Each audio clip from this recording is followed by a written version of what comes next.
Models at Christian Siriano's Spring 2018 show during New York Fashion Week.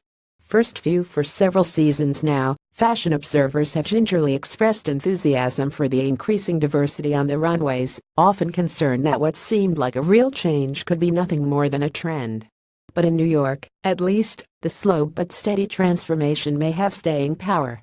A new report released by the Fashion Spot that assessed 2,601 runway appearances over 94 shows during New York Fashion Week found that there were at least 2 non-white models cast in each show and 90 plus-size castings. In February, at the fall shows, there were 30. Charlie Fraser, who is Indigenous Australian, walked in 20 shows, the most shows of any model, according to the report. Every season we're seeing progress over previous seasons, but not to this extent, said Jennifer Davidson, the editor-in-chief of the Fashion Spot, which has compiled diversity reports since the spring 2015 season. The numbers really jumped this year. Even just a year ago there were plenty of shows that had no models of color. Labels including Tom Ford, Brandon Maxwell, Tome, Chromat, Helmut Lang, Marc Jacobs, Tracy Reese and Christian Siriano contributed to a rise in the share of non-white models in the shows, which hit 36.9% this season. But there were prominent outliers, as well, including The Row, where just 3 of the 30 models were non-white, and Victoria Beckham, where the number was 5. Of the 90 plus-size appearances, 56 were at Edition Ellen Tourette showing at Fashion Week for the first time. Both are companies that sell clothing above a size 10. Not far behind were Christian Siriano and Chromat, which between them had 21 appearances from plus-size models including Marquita Pring and Jocelyn Corona.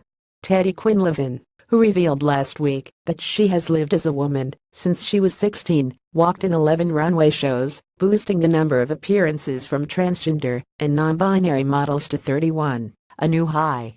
Chromat contributed the highest share to the total. 6 of its models were transgender or non-binary.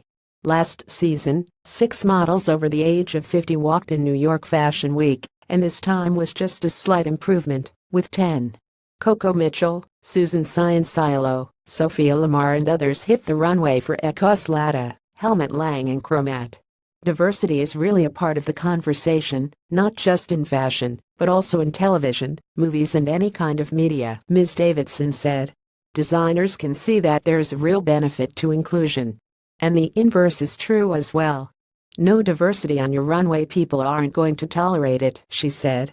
As models have become more fluent on social media, they have taken to speaking out against the dominance of white, straight-size models in the industry.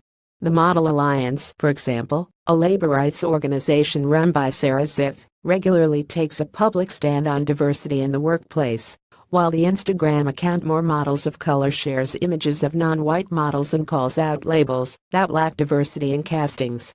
Platforms like Instagram have also enabled models who are not signed by agencies to promote themselves. They're able to reach out directly to casting directors, said Gillian Smith, who has chosen models for Chromat, Aina Maurer and Phelan. That's really how a lot of models come to me. In 1999, or even in 2009, she said, how were you even supposed to know who was casting that show? Ms. Davidson will analyze the shows in London, Milan, and Paris and share reports from those cities as well, along with a final report from all the shows. Europe lags behind, especially for plus-size women, she said. Ms. Smith wonders when it will expand to Milan and Paris and London. Once you're over there, she said, you're going back to that one politically correct black girl that's in the show. Stay tuned.